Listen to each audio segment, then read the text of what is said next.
மக்கள் இந்த ஒரு பதிவில் நம்ம எதை பற்றி பேச போகிறோம்னா உளவியல் தாக்குதல் அப்படிங்கிறது நம்மளை நோக்கி நடக்குது. அதாவது பார்த்தீங்கன்னா ஆன்லைனில் வேலை செய்யக்கூடிய நபர்களுக்கு உளவியல் தாக்குதல் நடக்குது. ரெண்டாவது பார்த்தீங்கன்னா களத்தில் வேலை செய்யக்கூடிய நபர்களுக்கும் உளவியல் தாக்குதல் நடக்குது. மூணாவது பார்த்தீங்கன்னா ஒரு தாவேக்க ஆதரவாளர் இருப்பீங்க பார்த்தீங்களா, உங்களுக்கும் உளவியல் தாக்குதல் நடக்குது. அதாவது பார்த்தீங்கன்னா இந்த தேர்தல் காலத்தில் பார்த்தீங்கன்னா நம்மளை நோக்கி உளவியல் தாக்குதல்கள் ஆரம்பிக்கப்பட்டது அப்படிங்கிறத இந்த வீடியோவில் நான் சொல்ல போகிறேன்.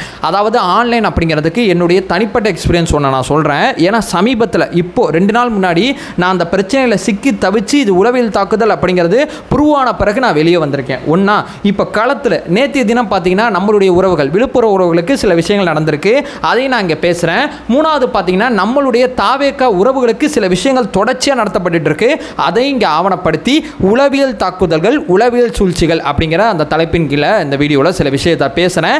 சில விஷயத்தை அட்ரஸ் பண்ணணும்னு நினைக்கிறேன். ஒன்பே ஒன்றா தெளிவாக நம்ம பார்க்கலாம். உற்சாக வணக்கங்கள், வாங்க பதிவுக்குள்ளே போகலாம்.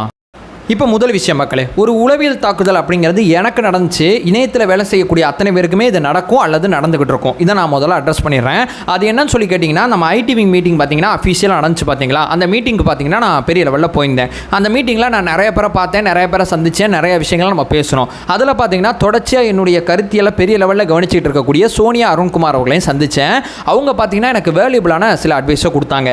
அதற்கு முன்னாடி பார்த்தீங்கன்னா சிடி நிர்மல்குமார் இருக்காங்களா, கட்சியோட துணை பொதுச் செயலாளர், அவரை அவரும் சில விஷயங்களை சொன்னாங்க. இந்த 2 பேர் சொன்னது பார்த்தீங்கன்னா எனக்கு பெரிய லெவலில் பர்சனலாக நான் எடுத்துக்கிட்டேன். நிறைய உறவுகள் நிறைய கருத்தை சொன்னாலும் இந்த 2 பேர் சொன்னது எனக்கு ரொம்ப முக்கியமாக இருந்துச்சு. அதனால சிடி நிர்மல்குமார் அவர்களோட நான் இருந்த ஒரு புகைப்படத்தை போட்டு ரொம்ப நன்றிண்ணா அப்படின்னு சொல்லி பொது வழியில் அவருக்கு ஒரு நன்றியை தெரிவித்தேன். அதே மாதிரி பார்த்தீங்கன்னா சோனியா அருண்குமார் அவர்களும் எனக்கு அட்வைஸ் கொடுத்தாங்கல்ல, அதில் அவங்க என்ன அட்வைஸ் கொடுத்தாங்கிறது நான் இங்கே பதிவு செய்ய விரும்புகிறேன். நீ நல்லா வீடியோ பண்ணுறப்ப உன் கண்டென்ட் எல்லாமே நல்லா இருக்குது, நீ எடுத்து வைக்கிற கேள்வி எல்லாமே சூப்பராக இருக்குது, எல்லாமே ஓகே. ஆனால் உன்னுடைய வீடியோக்குள்ள நிறைய இடத்துல வேற லெவல்ங்கிற வார்த்தை நிறைய இடத்துல வருது. குறிப்பாக சொல்லப்போனால் அந்த வர்க் விஷயத்தை பற்றி ஒரு வீடியோ பண்ணியிருப்பேன். அந்த வீடியோ ரொம்ப சூப்பராக இருக்குது, ஆனால் அந்த வேற லெவல் அப்படிங்கிற வார்த்தை வருது, அதை மட்டும் அவாய்ட் பண்ணிக்கப்பா அப்படின்னு சொல்லி என்னுடைய கான்சியஸுக்கு வராத ஒரு விஷயத்தை சோனியா அருண்குமார் அவர்கள் எனக்கு சொன்னாங்க. அதனால பார்த்தீங்கன்னா அவங்களுக்கு நன்றி தெரிவித்து உங்களுடைய அட்வைஸை நான் பெரிய லெவலில் எடுத்துக்கிட்டேங்க அப்படின்னு சொல்லி ஒரு ட்வீட் பண்ணியிருந்தேன். ஏன்னா அவங்க சொன்ன பிறகு தான் என்னுடைய வீடியோக்களே நான் மறுபடியும் பார்க்க ஆரம்பித்தேன். மறுபடியும் பார்க்கும்போது தான் இன்னும் இவ்வளோ தடவை வேற லெவலுங்கிற வார்த்தையை சொல்லியிருக்கோமே அப்படிங்கிறதே எனக்கு தெரிய வந்துச்சு. அதனால இந்த 2 பேர் சொன்ன கருத்தை நான் பெரிய லெவலில் பொதுவெளியில் சொன்னேன். இதில் பார்த்தீங்கன்னா சிடி அண்ணா நிர்மல்குமார் அண்ணா சொன்ன கருத்துக்கு நான் ட்வீட் பண்ணும்போது யாருமே எதுவுமே பேசலை. இந்த பாக்டீரியா வைரஸ் யாருமே எதுவுமே சொல்லலை. ஆனால் சோனியா அருண்குமார் அவர்கள் போட்ட ட்வீட்டுக்கு மட்டும் ஒரு கட்டத்தில் 6 மணி நேரம் வரைக்கும் நம்ம தோழர்கள் பார்த்துட்டு இருப்பாங்க போல, எந்த விதமான பிரச்சனையும் இல்லை. 6 மணி நேரத்துக்கு அப்புறம் பார்த்தீங்கன்னா இந்த பாக்டீரியா வைரஸ்ன்னு சொல்லி டிஎம்கே ஐடிவிங்களை சேர்ந்த நிறைய பேரோட கண்களுக்கு அந்த ட்வீட் போயிடுச்சு போல. அவங்க எல்லாருமே ரீட்வீட்டில் பார்த்தீங்கன்னா ரொம்ப அசிங்கமா, எதற்கு கையை அங்கே வச்சிருக்கீங்க, காலை இங்கே வச்சிருக்கேன்னு சொல்லி மிக கொச்சையான வசனங்களை போட்டு ஒரு ரீட்வீட் பண்ண ஆரம்பிச்சாங்க. எனக்கு ஒரு கட்டத்தில் பார்த்தீங்கன்னா இது சோனியா அருண்குமார் அவர்களை பாதிச்சிருமோ அப்படின்னு சொல்லி அந்த ட்வீட்டே நான் டெலீட் பண்ணிட்டு எனக்கு என்னடா தப்பு பண்ணோம், நம்ம ஒரு கட்சியோட மீட்டிங் போனோம், ஒரு கட்சி சார்பாக பேசிகிட்டு இருக்கோம், அந்த கட்சியில் அந்த மீட்டிங்கில் நமக்கு ஒரு வேல்யூபிளான அட்வைஸ் கொடுத்த ஒருத்தங்களை பாராட்டி ஒரு ட்வீட் பண்ணோம், இது எதுவும் தப்பா, இதை நம்ம செய்யக்கூடாதா, இதற்கு எதுக்குடா இவ்வளோ கேவலமாக பேசுகிறாங்க அப்படின்னு சொல்லி ஒரு மாதிரி ஒரு 5-6 மணி நேரம் எனக்கு டிஸ்டர்ப் ஆயிடுச்சு. அந்த ட்வீட்டை டெலீட் பண்ணதுக்கப்புறம் டிஸ்டர்ப் ஆன பிறகு பார்த்தீங்கன்னா என்னால் வீடியோவை ஃபோக்கஸ் பண்ண முடியல.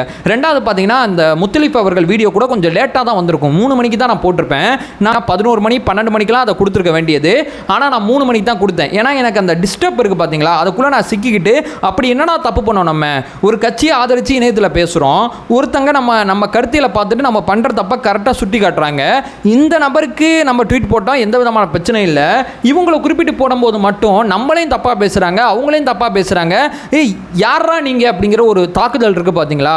உண்மைக்குமே சொல்கிறேன், ரொம்ப டிஸ்டர்ப் ஆயிடுச்சு.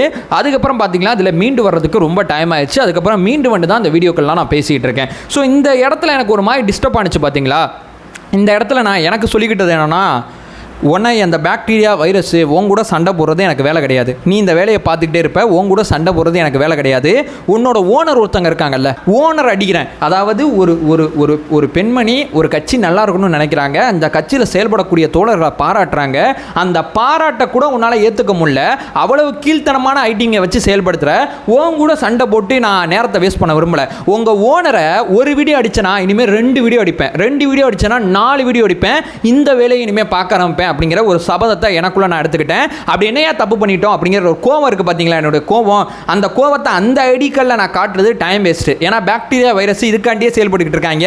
என்னுடைய கோவத்தை அங்கே தாண்டி நான் இங்கே காட்ட ஆரம்பிக்கிறேன். ஸோ இந்த மாதிரி பார்த்தீங்கன்னா நம்ம உறவுகள் நிறைய பேர் பார்த்தீங்கன்னா ஆன்லைனில் வேலை செய்யக்கூடிய உறவுகளுக்கு பெரிய லெவலில் அந்த தாக்குதல் நடக்கும். உங்கள் கோவத்தை அங்கே காமிக்காதீங்க. ஒரு ட்வீட் போட்டிங்களா 2 ட்வீட் போடுங்க, 3 போட்டிங்களா 8 போடுங்க. ட்வீட் போட ஆரம்பிச்சிங்களா இனிமேல் வீடியோ போட ஆரம்பிங்க, வீடியோ போட ஆரம்பிச்சிங்களா இனிமேல் ட்வீட் போட ஆரம்பிங்க. நம்ம கோவத்தை இன்னும் அதிகப்படுத்தணும். 2024 நம்ம தீர்ப்பு கேட்போம். இந்த பாக்டீரியா வைரஸ் பண்ணதுக்கு நான் 2024 பார்த்தீங்கன்னா மக்கள் முன்னாடி பார்த்தீங்கன்னா நான் தீர்ப்பை கேட்டுக்கிறேன்.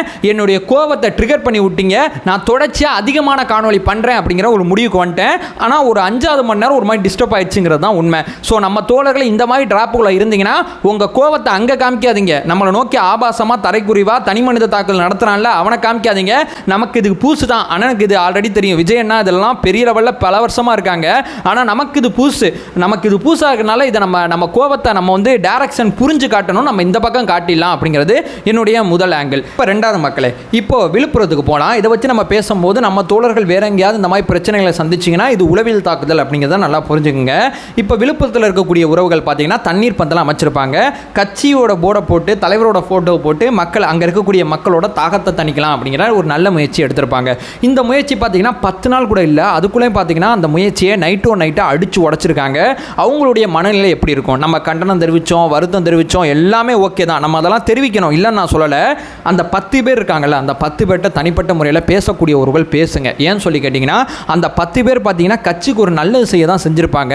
அவங்க தனிப்பட்ட முறையில் கண்டிப்பாக டிஸ்டர்ப் ஆகிருப்பாங்க. விழுப்புரத்தில் வேலை செய்கிற அந்த 10 பேரை தண்ணீர் பந்தல் அடித்து உடச்சிட்டோம்னா இவங்க அடுத்த கட்டமாக செயல்படுறதுக்கு ஒன்று பயப்படுவாங்க.